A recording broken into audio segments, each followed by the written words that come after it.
இருந்தாலும் உங்களுக்கு தைரியம் ஜாஸ்தி தான். நல்லா ஜாலியாக சுற்றிட்டு இருக்கீங்க. வெளியில் எவ்வளோ பேர் உங்களை தேடிட்டு இருக்காங்க தெரியுமா? என்ன சயின்டிஸ்ட் பேசுற? நான் என்ன அவ்வளவு பெரிய தப்பு பண்ணிட்டேன்? ஒத்துக்கிறேன், கம்பத்து மக்களை ஏமாத்தி நான் காசு வாங்கினேன் தான்.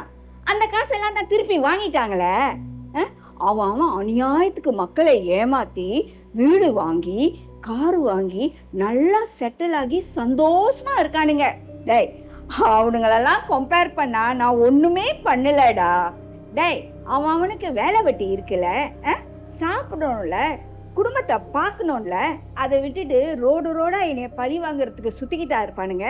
டேய், இதெல்லாம் படத்துல தான்டா பார்க்க முடியும், நிஜ வாழ்க்கையில இதெல்லாம் நடக்காது. சரி, இதுக்கப்புறம் என்ன பிளான்? நம்ம கிட்ட காசு கொஞ்சம் தான் இருக்கு, படம் பார்க்கலாம் போக முடியாதுடா. நல்லா பிளான் பண்ணி செலவு பண்ணணும். இப்போ நம்ம கிட்ட 60 வழி தான் இருக்கு. ஆமா, 60 வழி தான் இருக்கு. என்ன சொல்ல வரீங்க? நம்ம என்ன பண்ணுவோம், வர வழியில ஒரு ரோஜா கடை பார்த்தேன்டா, அதுல ஒரு ரோஜா வாங்கி 2 பேரும் சாப்பிடுவோம். அப்படியே ஒரு செண்டலும் அடிப்போம். மிச்சம் ஒரு 40 வெளி இருக்கும். நம்ம 2 பேரும் லேக் மசாஜுக்கு போயிட்டு வீட்டுக்கு போயிடுவோம். எப்படி? ஓகே தான் அத்தை. ஆக்சுவலா என் கையில் இப்போ ஒரு வழி கூட இல்லை. ஆப்பிரிக்காவில் கூட என்னோட அப்பா அம்மாவை என்னோட ஃப்ரெண்ட்ஸ் தான் பார்த்துக்கிறாங்க. I think I need to find some job here. ஏதாவது வேலைக்கு போயே ஆகணும். ஏன்டா நீ உங்க அப்பா அம்மா அவங்க கூட்டிட்டு வரக்கூடாது?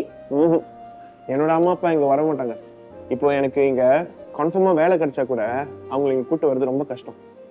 You won't prefer that. I think I need to find some job. இவ்வளோ நேரம் தான் ரஞ்சினியை டிபெண்ட் பண்ணி இருக்கிறது.